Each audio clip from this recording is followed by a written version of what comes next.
लोकशाहीचा बुलंद आवाज, रिपब्लिकन वार्ता महाराष्ट्र। सरकारने झुंडशाहीला घाबरून आरक्षणाचा निर्णय घेतलाय। हा निर्णय तात्काळ रद्द करावा, अन्यथा आम्ही यापुढे रस्त्यावर उतरून आंदोलन करू, तसेच कायदेशीर मार्गाने देखील लढा देणार आहोत, अशी भूमिका घेऊन ओबीसी समाज बांधवांनी बीडच्या जिल्हाधिकारी कार्यालयाच्या समोर शासन निर्णयाची होळी केली आहे। यावेळी शासनाच्या निषेधार्थ जोरदार घोषणाबाजी देखील करण्यात आली आहे। यापुढील लढा छगन भुजबळ यांच्या नेतृत्वाखाली लढणार असल्याचं देखील आंदोलकांनी स्पष्ट केलं असून मागण्यांचे निवेदन बीडच्या जिल्हा प्रशासनास देण्यात आले।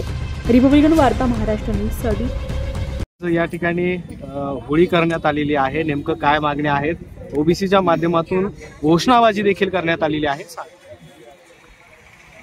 झुंडशाहीच्या जोरावर आपल्या मनमानीवर सरकारला दबाव आणून चुकीच्या पद्धतीने कालचा जो GR काढण्यात आलेला आहे, त्या GRची आम्ही या ठिकाणी होळी केलेली आहे। परवाच आदरणीय आमचे नेते भुजबळ साहेब यांनी मीटिंग घेतली, सर्व ओबीसी समाजातील प्रमुख त्या ठिकाणी बोलवले। त्यानंतर आदरणीय मुख्यमंत्री साहेब, दोन्ही उपमुख्यमंत्री साहेब यांची भेट घेतली आणि त्यांना सगळे गॅजेट घेऊन दाखवले की ह्या गॅजेटमध्ये काय काय आणि काय काय नाही। परंतु हे सरकार कुठेतरी झुंडशाहीच्या प्रेशरला बळी पडून कालचा हा GR त्यांनी काढलेला आहे। निश्चितच हैदराबाद गॅजेट जे लागू केलेलं आहे काल त्यांची मागणी मूळ होती सरसकट ओबीसी मधून आम्हाला आरक्षण मिळालं पाहिजे। त्यांची दुसरी मागणी होती सगळ्या सोयऱ्यांची, परंतु हे काही शासकीय ह्याच्यावर टिकत नव्हतं, म्हणून हैदराबाद गॅजेटच्या नावाखाली शब्दाची हेरफेर करून त्यांनी ओबीसीची या ठिकाणी फसवणूक केलेली आहे। आणि जो कालचा GR काढलेला आहे तो GR तात्काळ रद्द करण्यात यावा आणि ओबीसीवर होत असलेला अन्याय या सरकारने ऐकून घ्यावा, असे या ठिकाणी आम्ही आज जिल्हाधिकारी यांना निवेदन देण्यासाठी आलेलो आहोत। जो हैदराबाद गॅजेट त्यांच्या खालच्या 4 ओळी आपण वाचा, तो मसुदा पूर्ण गोल गोल गोल गोल बनवलेला आहे, परंतु एखाद्या गावात जर एक नोंद सापडली आणि त्या नोंदीच्या आधारे जर त्यांनी सांगितलं की आम्ही हे याला ओळखतो, ह्या नातेवाईक आहे, तर संपूर्ण याला ते दिल्या जाणार आहे।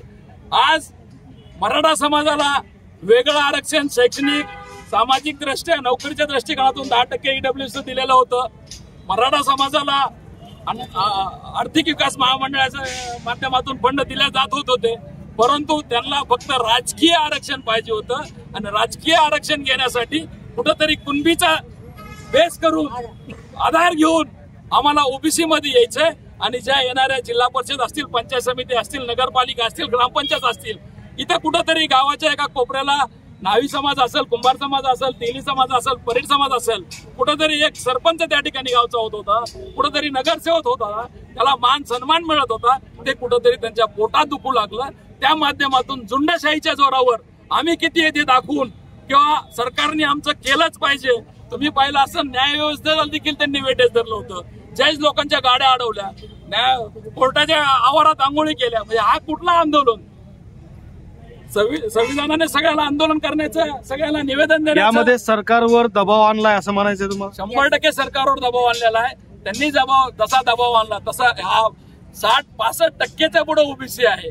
मराठा समाज तर तुम्ही पहा, जर आपण बेरीज केली तर 16-17% मराठा समाज येतो, परंतु 60-65% ओबीसी जर मुंबईत घुसला, आदरणीय भुजबळ साहेबांनी तर हाक दिली आणि सर्व ओबीसीने एकत्र आले, तर मुंबई पूर्ण जाम होल्याशिवाय राहणार नाही। मुंबईच काय, आम्ही दिल्लीपर्यंत देखील जाऊ, परंतु हे कालचं जे गॅजेट झालेलं आहे, मराठा समाजाचे काही नेते त्याच्यात संभ्रम निर्माण करण्याचा प्रयत्न करतात, ओबीसीला सांगतात किंवा हे चुकीचं झालेलं आहे, परंतु त्या संभ्रमात ओबीसी समाजाने राहू नये अशी मी या ठिकाणी विनंती करतो आणि हा गॅजेट तात्काळ रद्द करावा, नाहीतर सर्व ओबीसी समाजाचे नेते आदरणीय भुजबळ साहेबांच्या नेतृत्वाखाली मुंबई जाम केल्याशिवाय राहणार नाहीत, या ठिकाणी या माध्यमातून भुजबळ साहेब। बीडहून प्रतिनिधी बाबासाहेब मणेरे, बीड।